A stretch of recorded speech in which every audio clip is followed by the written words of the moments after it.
Del Wilkes, better known as the Patriot, passed away early Thursday morning after a massive heart attack at the age of 59, and right before the 4th of July, no less. We lost the Patriot. WWE issued a statement. WWE is saddened to learn that Del Wilkes, known to fans as the Patriot, has passed away at the age of 59.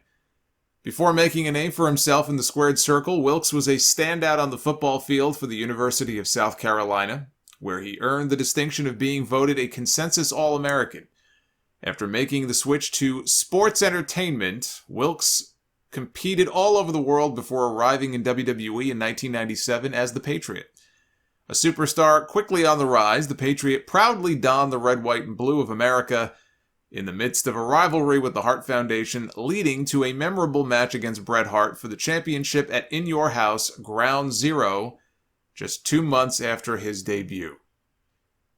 It made sense, I guess, that in the middle of this US versus Canada stuff they were doing at the time, you would have this guy who called himself the Patriot, and he had this cool-looking, colorful mask, but the character reminded me more of something you would have found in WWE 10 years earlier. You know, at a time where the Attitude Era was really kicking in, I just never thought that character really fit. Wasn't anything wrong that he did, and he looked great. And, by all accounts, he was a team player, he was well-liked and all that, but I don't know, even then, I never felt like the Patriot really fit. He kind of stuck out like a sore thumb. He got his start in the dying days of the AWA as the Trooper, and he would write out a ticket that he would give to his opponent after he had already beaten them. I don't know what this crime was that they committed or what the ticket was for. I mean, the way some of those guys moved in the ring back then, it definitely wasn't for speeding. But then he went to Global. He found success there as the Patriot. He was a tag team champion with Marcus Bagwell in WCW as Stars and Stripes. And finally, he landed in WWE in 1997, right in the middle of the US-Canada feud with the Hart Foundation. And I think back to that period, and it's like, God, there's so many of those guys who were involved in that story that are just gone now. Bret and Austin are two of the few that are left. I mean, Shawn Michaels is still around, Undertaker is still around, but you think of everybody else who was really involved, from the Hart Foundation angle to Vader, Patriot, obviously, Legion of Doom. So many guys are just no longer with us anymore. He had Kurt Angle's theme music before Kurt did. He was rocking that theme song a couple of years, in fact, before Kurt Angle started using it. And a few weeks after he debuted, he rolled up and pinned Bret Hart on an episode of Raw after Shawn Michaels interfered in their match. They were setting him up as Bret's first title defense after Bret won the championship at SummerSlam. The Patriot would be an easy opponent for Bret to beat in his first defense, and they had that match at Ground Zero. Bret beat him with the sharpshooter, and they had a pretty good match. After I heard about what happened here, I actually went back and I hadn't seen that match maybe since I first saw it. And I watched the match, and it's actually a pretty good match. The main event of that show is one of the best brawls you'll ever see between Shawn Michaels and The Undertaker. I mean, it doesn't get talked about enough because it gets overshadowed by the Hell in a Cell and the WrestleMania matches years later. But I loved their Ground Zero match. But that's a different story. After that, the Patriot disappeared. He was supposed to be part of Team USA at Survivor Series, but he tore his triceps, which he had a history of, triceps tears. And he had also blown out his right knee, which years later he had to get replaced twice. He was riddled with injuries, and he never wrestled another match for them again. They released him early the following year, and he retired. That's why his run in WWE was so brief. He really was only on television for 3 months. And in that span, in those 3 months, he pinned Bret Hart and wrestled on pay-per-view for the WWE title. But he had spent the last 16 years working as a car salesman in South Carolina. He was very open about his addiction issues. and about his steroid use, really all of his drug problems. He was hoping to, dissuade any younger wrestlers from going down the same path that he had gone down.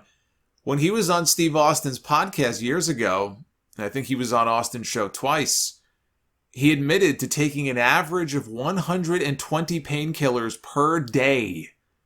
That doesn't include Somas and Xanax and other pills that he was taking just to fall asleep at night. And in an interview with the Pro Wrestling Stories website, he talked about an elbow injury early in his career where his elbow had swelled up to the size of a softball. And he was riding, one day with Kurt Hennig and with John Nord, the Berserker. And he was talking about how much pain he was in. And Hennig says to him, what are you on? And he was telling, Hennig, he goes, well, I'm on just aspirin and whatever I can get over the counter. He didn't know anything of prescription drugs at the time. And it was Hennig who said to him, dude, you need something stronger than that. And he handed him a handful of something, and he took it, and the pain went away. And that, he says, smartened him up to the fact that there was stuff out there that was a hell of a lot stronger that could get him through the matches whenever he was hurt. Because in his mind, this is what I do for a living. I have to be able to perform. I have to be able to stay on the road. I can't just take off whenever I get hurt. And if popping some pills makes the pain go away, then so be it. But then 2 pills became 100.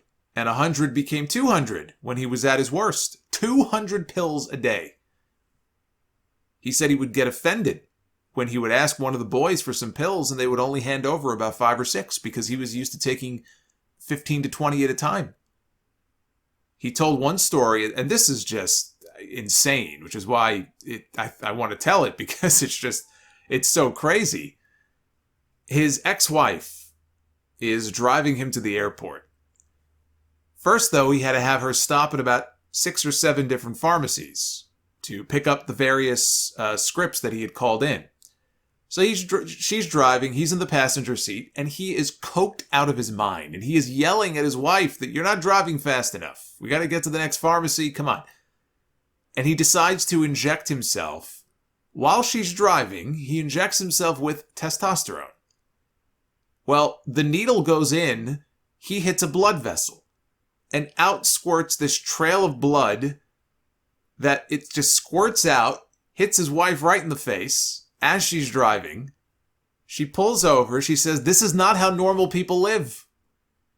And his reaction was just to ask her if it was that time of the month.